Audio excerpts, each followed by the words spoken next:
हाँ तो बच्चों, आज मैं तुम लोगों को एक और न्यू टॉपिक स्टार्ट करवा रहा हूँ और आज की टॉपिक का नाम है हमारा पार्टनरशिप डीड। ठीक है, तो स्टार्ट करते हैं ज़्यादा टाइम बर्बाद ना करते हुए कि पार्टनरशिप डीड होती क्या है। वैसे तो मैं पार्टनरशिप डीड के बारे में थोड़ा सा पहले बता चुका हूँ कि पार्टनरशिप डीड होती क्या है। फिर से एक बार सुन लो।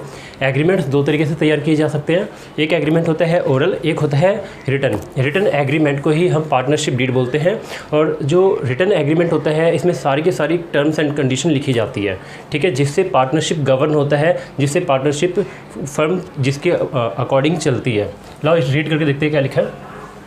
इसमें लिखा हुआ है पार्टनरशिप डीड के बारे में, it refers to an agreement, यानी कि पार्टनरशिप डीड एक एग्रीमेंट को रेफ़र करता है। यानी कि पार्टनरशिप डीड जो है वो एक एग्रीमेंट है which specifies the terms and conditions. यानी कि ये एक ऐसा एग्रीमेंट है जो स्पेसिफाई करता है टर्म्स एंड कंडीशंस, यानी कि पार्टनर्स के बीच में क्या क्या टर्म्स और कंडीशन रखी गई है उन सबको ये बताता है। दैट गवर्न द पार्टनरशिप, और गवर्न का मतलब होता है चलाना, यानी कि पार्टनरशिप को यही चलाता है। मतलब यानी पार्टनरशिप डीड ही पार्टनरशिप को चलाता है। ठीक है, यानी कि पार्टनरशिप जो फर्म है उनकी वो पार्टनरशिप डीड के बदौलत ही चल पाती है। तो यानी कि यही गवर्न करता है पार्टनरशिप को। आगे लिखा है it is also called article of partnership, यानी कि पार्टनरशिप, यानी कि हम कह सकते हैं पार्टनरशिप डीड को आर्टिकल ऑफ पार्टनरशिप। ठीक है, इसको आर्टिकल ऑफ पार्टनरशिप भी कहा जा सकता है। अब बच्चों देखो, कोई भी रिटन एग्रीमेंट हो, एक बात और बता दूं, एग्रीमेंट रिटन हो तो बहुत ज़रूरी है कि वो वैलिड तभी हो पाएगा जब उस पर इंडियन स्टैम्प एक्ट के अकॉर्डिंग स्टैम्प ड्यूटी पे हुई हो और उस पर स्टैम्प लगी हो। अगर स्टैम्प पे नहीं है तो कोई भी रिटन एग्रीमेंट जो होगा वो वेस्ट होगा। ठीक है, एक छोटा सा एग्जाम्पल देता हूँ। हम दो लोग आपस में कुछ भी लिख लें, ठीक है, दो लोग आपस में लिख लें, कुछ भी मिल जाए, लिख लें कुछ भी और लिख के एक एग्रीमेंट कर लें। तो बच्चों अब वो उस पर स्टैम्प तो लगा ही नहीं है। ठीक है, क्या पता बाद में हम मुकर जाए अपनी अपनी बातों से, तो सरकार भी कुछ नहीं कर सकती उस केस में। तो बहुत ज़रूरी है कि एग्रीमेंट रिटन होना चाहिए, लेकिन रिटन के साथ उससे भी ज़्यादा ज़रूरी है कि जो रिटन एग्रीमेंट है उस पर स्टैम्प ड्यूटी पे होनी चाहिए गवर्नमेंट को, यानी उस पर स्टैम्प लगनी चाहिए, सरकार की मोहर लगनी चाहिए। ठीक है, तो इस पर लिखा है द इंडियन स्टैम्प एक्ट 1889, यानी कि हमारे देश में एक एक्ट है इंडियन स्टैम्प एक्ट 1889 का, requires that the deed must be stamp. और ये एक्ट कहता है कि जो पार्टनरशिप डीड है मस्ट बी स्टैम्प्ड। मस्ट मतलब बहुत ही ज़्यादा ज़रूरी है कि इस पर स्टैम्प लगना चाहिए। ठीक है, अगर स्टैम्प नहीं लगा तो पार्टनरशिप डीड जो होगी वो वैलिड एग्रीमेंट नहीं होगी। रिटर्न एग्रीमेंट ठीक है, रिटर्न एग्रीमेंट होता है, सही बात है ये, लेकिन रिटर्न के साथ अगर वो स्टैम्प ड्यूटी पे हुआ है, स्टैम्प लगा है तो वैलिड कहलाएगा, वरना वो वैलिड नहीं होगा। तो बच्चों अब आगे बढ़ते हैं। अब हम समझते हैं कि पार्टनरशिप डीड के अंदर क्या क्या लिखे जाते हैं, क्या क्या कंटेन करता है पार्टनरशिप डीड। ठीक है, तो बच्चों एक एक करके मैं रीड करूंगा, तुम लोग स्क्रीन के ऊपर देखते जाना। देखो पार्टनरशिप डीड के अंदर सबसे पहले क्या लिखा होता है, स्क्रीन के ऊपर देखो, सबसे ऊपर लिखा है the name and address of the firm. Partnership deed के अंदर सबसे पहले नेम और एड्रेस लिखा जाता है फर्म का। बच्चों नेम और एड्रेस फर्म का क्यों लिखा जाता है ये भी समझ लो। अब जैसे कोई फर्म है, ठीक है, तो फर्म किस नाम से बिजनेस कर रही है, कल को अगर एग्रीमेंट में नहीं लिखा होगा तो वो नाम बदल बदल के काम करेंगे। ठीक है, कभी कुछ नाम रख लेंगे, कभी कुछ नाम रख लेंगे, कभी कुछ नाम रख लिया, कभी कुछ नाम रख लिया। तो बहुत ज़रूरी है कि एग्रीमेंट के ऊपर नाम लिखा जाए और जो भी नाम लिखा गया एग्रीमेंट के ऊपर उसी नाम से वो बिज़नेस को कर सकते हैं। फिर नाम को बाद में बदलने का लंबा प्रोसेस है, यानी बदल बदल के नाम नहीं रख सकते। दूसरी बात बच्चों ये है कि एड्रेस ऑफ द फर्म का एड्रेस भी होना बहुत ज़रूरी है। एड्रेस इसलिए क्योंकि कभी भी सरकार को या किसी को भी मतलब इंस्पेक्शन के लिए आना हो तो वो किस जगह पर आएंगे। तो पार्टनरशिप डीड जो है उसमें ये बात बताई होनी चाहिए कि जो फर्म है वो किस लोकेशन पे है, ताकि कभी भी कोई भी किसी भी वक्त आकर चेक करना चाहे तो चेक कर सकता है वहाँ पर उस एड्रेस पे। अगर एड्रेस नहीं होगा तो फिर चेक करना मुश्किल हो जाएगा, पता नहीं फर्म कहाँ भटक रही होगी फिर।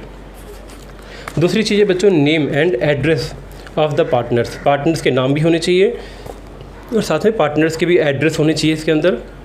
बच्चों पार्टनर का एड्रेस क्यों चाहिए, क्योंकि कल को अगर कोई पार्टनर धोखा दे के भाग गया तो अगर हमारे पास पार्टनर्स के एड्रेस होंगे तो हम उस जगह पर जाकर उसे ढूंढ के उसको पकड़ सकते हैं। ठीक है, नेक्स्ट है थर्ड पॉइंट है बच्चों the type and nature of business the firm purposes to do. इसमें लिखा है प्रपोजेज टू डू, इसमें लिखा है कि जो फर्म है वो किस टाइप का बिजनेस कर रही है। बच्चों बिजनेस कई तरह के होते हैं, तो किस टाइप का बिजनेस कर रही है और उसका नेचर क्या है। नेचर में क्या होता है बच्चों, जैसे मैकडोनल्ड है, तो मैकडोनल्ड जो है ये किस नेचर का बिज़नेस कर रही है। इनके बिज़नेस का नेचर है फूड सर्विसेज, ये फूड की सर्विसेज दे रही है। मान लो जैसे कि कोई बैंक है, तो बैंक का नेचर क्या है, ये फाइनेंशियल सर्विसेज दे रही है। ठीक है, तो बच्चों हर एक बिज़नेस का कोई ना कोई सर्विस होता है। ठीक है, अब जैसे ट्यूशन टीचर्स होते हैं तो ये किस तरह के सर्विसेज देते हैं, टीचिंग सर्विसेज देते हैं। तो पार्टनरशिप एग्रीमेंट में ये बात लिखी होनी चाहिए कि बिजनेस किस टाइप का है, मैन्युफैक्चरिंग बिजनेस है, ठीक है, इंपोर्ट एक्सपोर्ट का बिजनेस है, या फिर किस तरह का बिजनेस है वो लिखा होना चाहिए, टाइप क्या है उसका और उसका नेचर कैसा है। ठीक है, सर्विस नेचर में जैसे कि फूड सर्विस का बिजनेस है, टीचिंग का बिजनेस है। ठीक है, तो ये सारी बातें होनी चाहिए।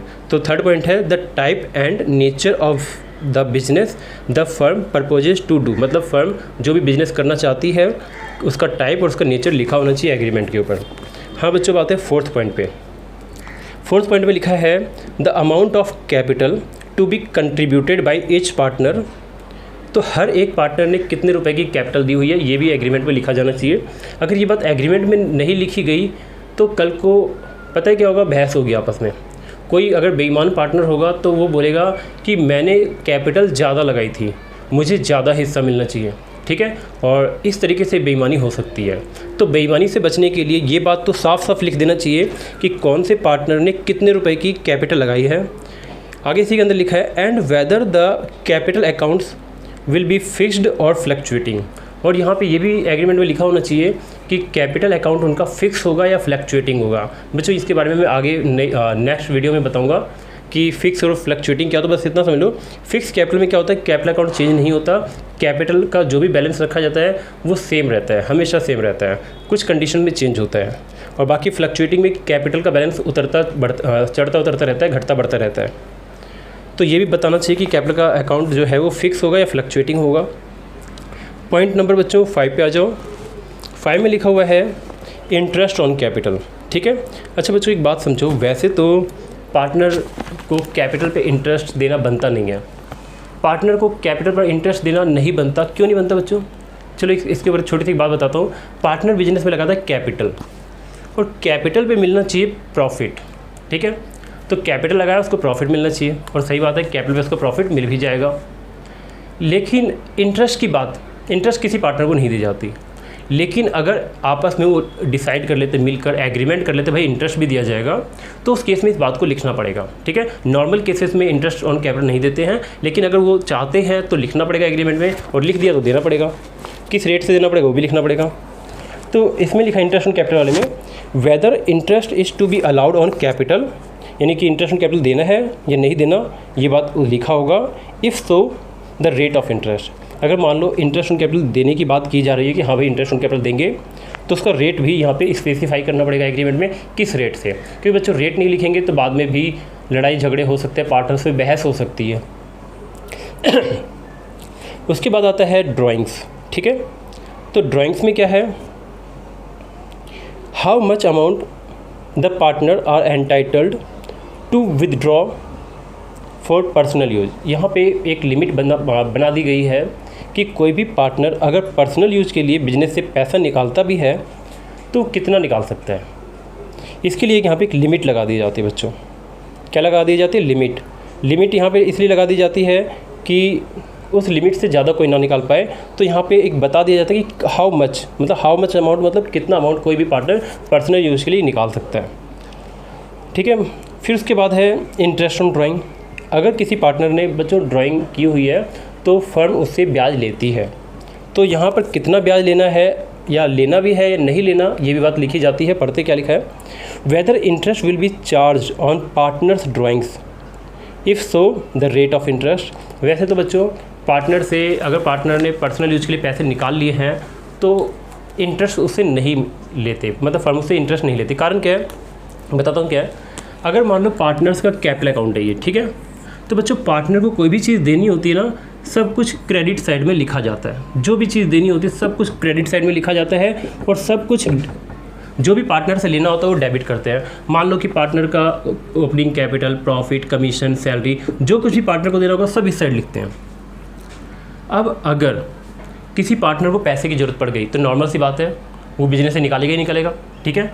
तो जो अगर वो बिजनेस से पैसा निकालता है उसी को बोलते हैं ड्राइंग, ठीक है। बात समझ में आ गई। तो अगर वो बिजनेस से मान लो पैसा निकालता है, नॉर्मल सी बात है अपने घर के खर्चे चलाने के लिए पैसा निकालेगा ही निकालेगा, वो पैसा निकालता है तो उसी को क्या बोलते हैं, ड्राइंग्स, ठीक है। तो वैसे तो नॉर्मल केसेस में ड्राइंग पे कोई भी इंटरेस्ट नहीं होता, ठीक है, लेकिन अगर एग्रीमेंट में लिख दिया गया कि भाई इंटरेस्ट लिया जाएगा तो इंटरेस्ट लिया जाएगा और यहाँ पे रेट भी फिर लिखना पड़ेगा, ठीक है बच्चों। नेक्स्ट पॉइंट है प्रॉफिट शेयरिंग रेशियो। इसमें क्या होता है कि पार्टनर्स आपस में एग्रीमेंट में ये बात साफ साफ लिख लेते हैं कि कौन से पार्टनर को कितना हिस्सा दिया जाएगा। देखो बच्चों, कई बार ऐसा होता है कि कुछ पार्टनर्स वैसे कैपिटल इक्वल लगा लेते हैं, या कई बार ऐसा होता है कि कोई कैपिटल ज़्यादा लगाता है, कोई कैपिटल कम लगाता है। ऐसा भी होता है कोई बहुत एक्सपर्ट है, ऐसा भी हो सकता है कि किसी पास नॉलेज बहुत ज़्यादा है, कोई काम ज़्यादा करता है, कोई काम कम करता है। तो इन सबको देख के डिसाइड होता है कि किसको ज़्यादा हिस्सा मिले प्रॉफिट का और किसको हिस्सा कम मिले, ठीक है। तो इसी को कहते हैं प्रॉफिट शेयरिंग रेशियो। आपस में प्रॉफिट को किस रेशियो में बांटेंगे, किस अनुपात में बांटेंगे। तो यहाँ पे लिखा है the ratio in which profits और losses are to be divided among the partners. यहाँ पर रेशियो लिख दी जाती है कि कौन सा पार्टनर कितना हिस्सा लेगा, ठीक है बच्चों। जैसे मान लो रेशियो है 5, 3, 2। तो इसका मतलब ये है, मान लो 3 पार्टनर है, रामू, शामू और दामू, 3 पार्टनर हैं, और अगर उन्होंने अपनी प्रॉफिट शेयरिंग रेशियो 5, 3, 2 रखी है तो बच्चों इसका मतलब ये है कि टोटल प्रॉफिट्स के 10 टुकड़े होने वाले हैं। कितने टुकड़े होंगे, 10। उस 10 टुकड़े में से 5 टुकड़ा मिलेगा रामू को, 3 टुकड़ा मिलेगा शामू को और 2 टुकड़ा मिलेगा दामू को, ठीक है बच्चों। इतना समझ में आ गया। इस बात को हम और अच्छे से समझ सकते हैं। जैसे मान लो कि ये कोई केक है, इस केक के 10 टुकड़े कर दो, ठीक है बच्चों।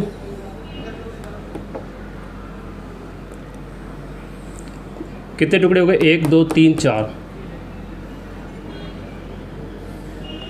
1, 2, 3, 4, 5, 6। इसी तरीके से बच्चों इसके बराबर टुकड़े कर दो, 1, 2, 3, 4, 5, 6, 7, 8, ये 8 टुकड़े हो गए हैं, ठीक है।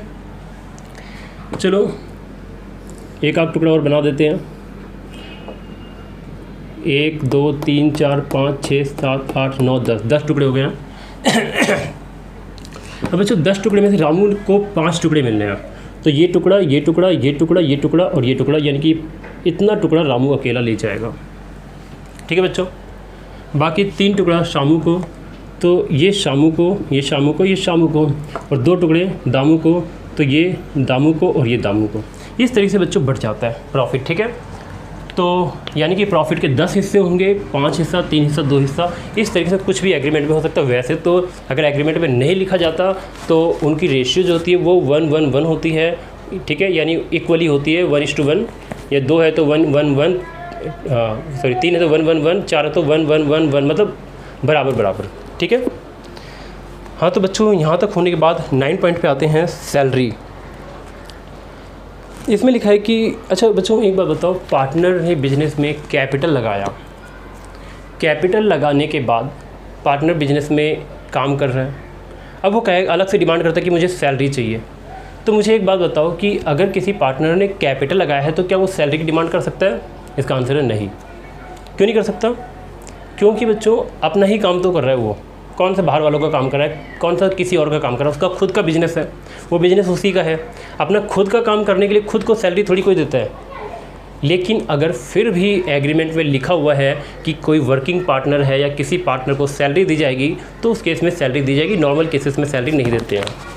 तो यहाँ पर लिखा है वेदर, सैलरी वाले पॉइंट देखो 9 पॉइंट में, whether any partner will be paid salary for the work done by him, if so तो हाउ मच। इसमें लिखा है कि किसी पार्टनर को सैलरी देनी है या नहीं देनी, अगर देनी तो कितनी देनी, ये बात लिखी जानी चाहिए। पॉइंट नंबर 10 पे आओ, गुडविल। तो method of valuation of goodwill in case of admission और रिटायरमेंट ऑफ ए पार्टनर। हाँ बच्चों, इस बात को समझ लो। वैसे रियलिटी का मतलब रियलिटी में गुडविल का मतलब होता है फ्यूचर प्रॉफिट, ठीक है। तो अगर कोई पार्टनर प्रेजेंट में मेहनत करके, नाम कमा के, बहुत मेहनत करके अपनी गुडविल बनाते हैं मार्केट में, तो अगर कोई नया पार्टनर बिजनेस में आता है तो वो क्या करेगा, कैपिटल तो लेकर आएगा, साथ में वो गुडविल का पैसा भी लेकर आएगा। इसके बारे में मैं तुम्हें आगे एडमिशन चैप्टर में पढ़ाऊँगा, रिटायरमेंट चैप्टर में पढ़ाऊँगा। तो वो गुडविल भी लेकर आएगा, ठीक है। तो गुडविल की वैल्यू कैसे लगाएं, ठीक है। बहुत से मेथड होते हैं, एवरेज प्रॉफिट मेथड होता है, सुपर प्रॉफिट मेथड होता है, capitalisation of super profit method होता है, ठीक है, capitalisation of average profit method होता है, ठीक है, वेटेड एवरेज प्रॉफिट मेथड होता है, कई सारे मेथड्स होते हैं, ठीक है। तो किसी भी मेथड से गुडविल की वैल्यूएशन की जा सकती है, गुडविल का अनुमान लगाया जा सकता है, ठीक है। इसी तरीके से कोई पार्टनर रिटायर होता है तो उस वक्त भी गुडविल की कैलकुलेशन की जाती है। इसके बाद नेक्स्ट है बच्चों accounting period of the firm. Accounting period of the firm में यहाँ पे ये लिखा जाता है बच्चों कि फ़र्म का अकाउंटिंग पीरियड क्या होगा। कई बार हाफ ईयरली होता है, यानी हर 6 महीने में अकाउंट्स बंद कर दिए जाते हैं, ठीक है। कई बार क्वार्टरली होता है, हर 3 महीने में अकाउंट्स बंद कर दिए जाते हैं। और मैक्सिमम ज़्यादातर केसेस में ईयरली होता है, हर 1 साल में अकाउंट्स को बंद किए जाते हैं। तो ये बात अकाउंटिंग पीरियड वाले में टॉपिक पे लिखा जाएगा, ठीक है।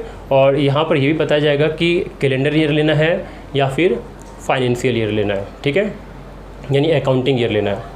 तो कैलेंडर ईयर में क्या होता है बच्चों, कैलेंडर ईयर हमारा जो होगा वो 1 जनवरी से 31 दिसंबर का होगा, और हमारा फाइनेंशियल ईयर 1 अप्रैल से 31 मार्च का होगा। तो कौन सा ईयर लेना है वो भी यहाँ पर लिखा जाएगा। तो पॉइंट नंबर 11 में देखो क्या लिखा है, accounting period of the firm. इसमें लिखा है the period after which the final account of the firm are to be prepared.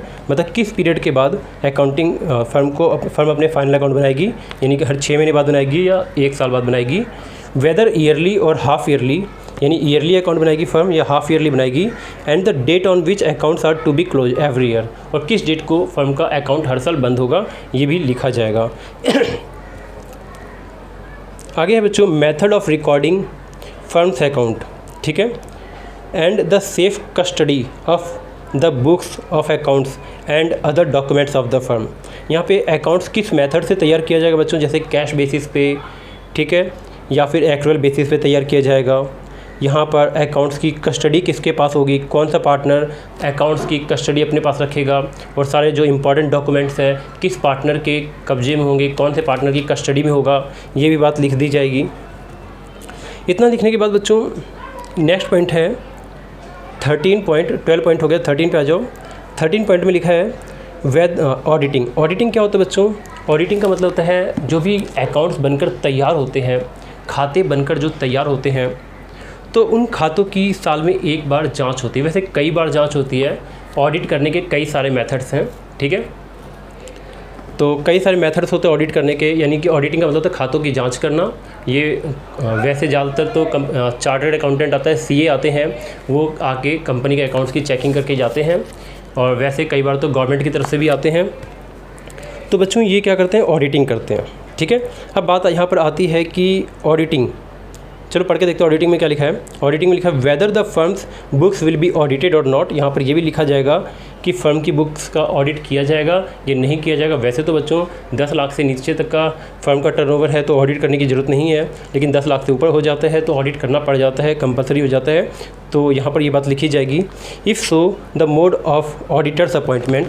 अगर उन्होंने कहा है कि हाँ भाई ऑडिट होगा तो ऑडिटर का अपॉइंटमेंट कैसे होगा, ये बात भी यहाँ पर लिखनी पड़ेगी कि ऑडिटर को कौन अपॉइंट करेगा, किस तरीके से अपॉइंट किया जाना है।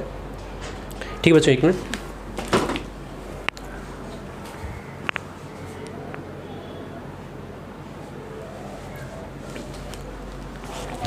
हाँ तो बच्चों फिर आगे स्टार्ट करते हैं। फिर यहाँ पे हमने ऑडिटिंग वाला पॉइंट पढ़ लिया।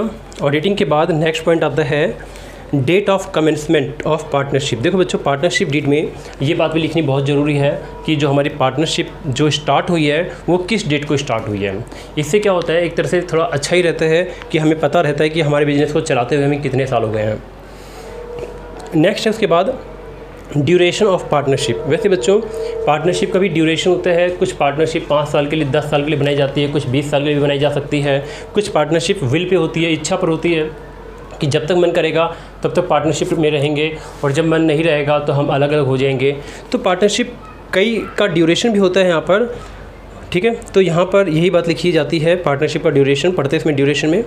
ड्यूरेशन ऑफ पार्टनरशिप में लिखा है the period for which the partnership has been established, मतलब पार्टनरशिप को कितने टाइम के लिए बनाया गया है, and the mode of dissolution of partnership, और पार्टनरशिप का डिजोल्यूशन किस तरीके से होगा। ठीक है, मोड मतलब यानी कि पार्टनरशिप का डिजोल्यूशन कई तरीके से हो सकता है बच्चों, कोर्ट के द्वारा भी हो सकता है डिजोल्यूशन, कोई पार्टनर कोर्ट में केस फाइल कर दे उससे भी हो सकता है। ठीक है, और भी बहुत सारे तरीके होते हैं मोड इसके, ये आगे मैं तुम्हें डिजोल्यूशन चैप्टर में पढ़ाऊंगा मोड के बारे में। तो बस अभी फ़िलहाल इतना समझ लो कि किस तरीके से फर्म का डिजोल्यूशन करना है, वो भी बात यहाँ पर लिख दी जाती है। पॉइंट नंबर 16 में है बच्चों, use of decision of Garner versus Murray. ठीक है, तो बच्चों एक बात समझ लो, गार्नर वर्सेस मुर्रे क्या है। जब भी बिजनेस का डिजोल्यूशन होता है तो एक बहुत ही फेमस रूल होता है, उस रूल का नाम है गार्नर वर्सेस मुर्रे। ये तुम्हारे 12वीं क्लास के सिलेबस में नहीं है, ये आगे बड़ी क्लासेस में तुम लोग पढ़ोगे, बीकॉम में, सीए में, सीएस में, बड़े लेवल पे पढ़ोगे इसको।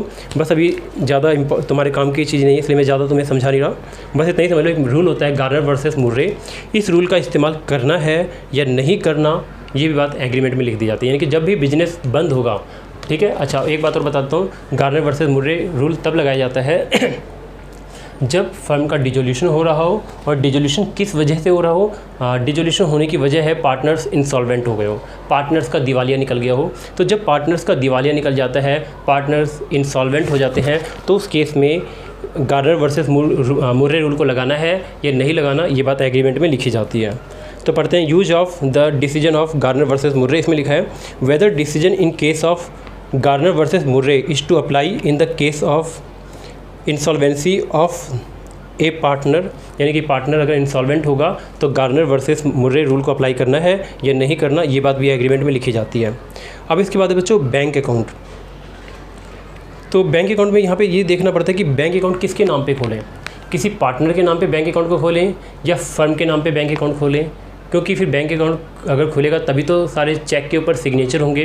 अब उस चेक के ऊपर सिग्नेचर कौन करेगा, फर्म के नाम से होंगे या किसी पार्टनर के नाम पे होंगे। तो अकाउंट पार्टनर के नाम पे भी ओपन हो सकता है और पूरी फर्म के नाम पे भी ओपन हो सकता है। पढ़ते हैं क्या लिखा है बैंक अकाउंट में, whether the account in the bank will be opened in firms name और इन सम पार्टनर्स नेम। यानी यहाँ पे ये डिसाइड करना होता है, एग्रीमेंट में ये बात लिखनी होती है कि फ़र्म का अकाउंट जो है वो किसी पार्टनर के नाम पे होगा या फिर फर्म के नाम पे होगा। आगे लिखा है who will have the right to sign the cheque, और किसके पास चेक को साइन करने का राइट होगा। तो बच्चों 17 पॉइंट हो गए, 18वें पे आ जाओ। Rules to be followed in case of admission of a partner. यानी कि अगर कोई भी पार्टनर फर्म के अंदर एंट्री करता है तो कौन से रूल का पालन किया जाएगा बच्चों। जब कोई नया पार्टनर फर्म के अंदर आता है तो बहुत से रूल्स का पालन किया जाता है, जैसे कि सारी एसेट्स और लायबिलिटी का रिवैल्यूएशन किया जाता है, उनकी फिर से वैल्यू की जाती है कि मार्केट में उनकी वैल्यू क्या चल रही है। ठीक है, फिर उसके प्रॉफिट लॉस को निकाला जाता है। रिजर्व्स होते हैं बहुत सारे, रिजर्व को बांटते हैं, हम रिजर्व को बांट भी सकते हैं, नहीं भी बांट सकते हैं। इसी तरीके से बहुत से एक्यूमुलेटेड प्रॉफिट्स होते हैं, उसको बांट भी सकते हैं, नहीं भी बांट सकते हैं। गुडविल की वैल्यूएशन करते हैं, नए पार्टनर आता है तो उससे गुडविल का पैसा भी मंगाते हैं। तो बहुत से रूल्स होते हैं बच्चों, बहुत से काम करने पड़ते हैं। तो ये सब बातें भी एग्रीमेंट में लिख दी जाती है। 19वां पॉइंट है rules to be followed while setting the accounts on retirement. Retirement के टाइम पे कौन से रूल का पालन करना है। ठीक है, इसमें लिखा the manner in which the amount due to retirement और death of a partner will be calculated and manner in which it will be paid. यानी कि यहाँ पे एग्रीमेंट में लिखा जाता है कि अगर कोई पार्टनर रिटायर होकर जा रहा है या वो उसकी डेथ हो गई है तो उस केस में पार्टनर्स का अकाउंट्स का हिसाब किताब कैसे किया जाएगा। उसको गुडविल का पैसा दिया जाएगा, उसको रिजर्व का पैसा दिया जाएगा, ठीक है, उसको कैपिटल का पैसा लौटाया जाएगा। अगर उसने कुछ टाइम काम किया, जैसे साल में 2 महीने 3 महीने काम करने के बाद उसकी डेथ हो जाती है या रिटायरमेंट ले लेता है, तो जितने दिन उसने काम किया उतने दिन का उसको प्रॉफिट दिया जाएगा। तो बच्चों ये सब बातें लिखी जाती है। और जो पैसे दिए, टोटल पैसे उसको दिए जाएंगे, वो पैसे इंस्टॉलमेंट में दिए जाएंगे या लमसम में एक ही बार दे दिए जाएंगे, या उसके पैसे को लोन मान लिया जाएगा और उस लोन पे इंटरेस्ट पे किया जाएगा। ठीक है, कई बार ऐसा होता है कि रिटायरिंग पार्टनर या जिस पार्टनर की डेथ हो जाती है उसका जो भी पैसा बनता है हम उसको नहीं देते हैं, उसके पैसे को हम लोन मान लेते हैं। ठीक है, लोन मान के उस पर इंटरेस्ट पे करते हैं। तो किस रेट से इंटरेस्ट पे करेंगे ये सब बात भी एग्रीमेंट में लिखी होगी। और बच्चों लास्ट पॉइंट है सेटलमेंट ऑफ डिस्प्यूट्स। तो इन case of dispute among the partners, अगर किसी भी पार्टनर में डिस्प्यूट मतलब लड़ाई झगड़ा या कोई बहस होती है, तो how the dispute will be solve, तो उस डिस्प्यूट को कैसे सॉल्व किया जाएगा, उस लड़ाई झगड़े को कैसे सॉल्व किया जाएगा, ये भी बात एग्रीमेंट में लिखनी पड़ती है। Whether arbitrator will be appointed, क्या आर्बिट्रेटर को अपॉइंट करना पड़ेगा। आर्बिट्रेटर कौन होता है बच्चों, आर्बिट्रेटर क्या होता है कि वैसे आर्बिट्रेटर कुछ लोग होते हैं, एक तरह से पंचायत भी कह सकते हैं इसको, पंचायत की तरह कुछ लोग होते हैं जिनको इकट्ठा कर लिया जाता है, और वो लोग क्या करते हैं, वो लोग मतलब फ़ैसला करते हैं कि किस पार्टनर की गलती है और अब आगे इसको ठीक कैसे किया जा सकता है। तो बच्चों यही था पार्टनरशिप डीड के अंदर, यही कंटेंट्स होते हैं। वैसे इसके अलावा भी बहुत कुछ हो सकता है जिनका सबका एक्सप्लेन नहीं कर सकते हम, ठीक है, बहुत ज़्यादा होता है, ठीक है, कुछ भी हो सकता है, तो इतना ज़्यादा हम एक्सप्लेन नहीं कर सकते। तो वैसे एग्ज़ाम के पर्पज़ से मुश्किल से 4, 5, 6 ही पूछे जाएंगे, अगर पूछे भी गए तो इससे ज़्यादा नहीं पूछे जाएंगे। और इसके बाद बच्चों नेक्स्ट क्लास में मैं तुम्हें और भी कुछ इंपॉर्टेंट काम करवाऊँगा, तो इसके लिए बाकी तुम नेक्स्ट वीडियो के लिए वेट कर लो।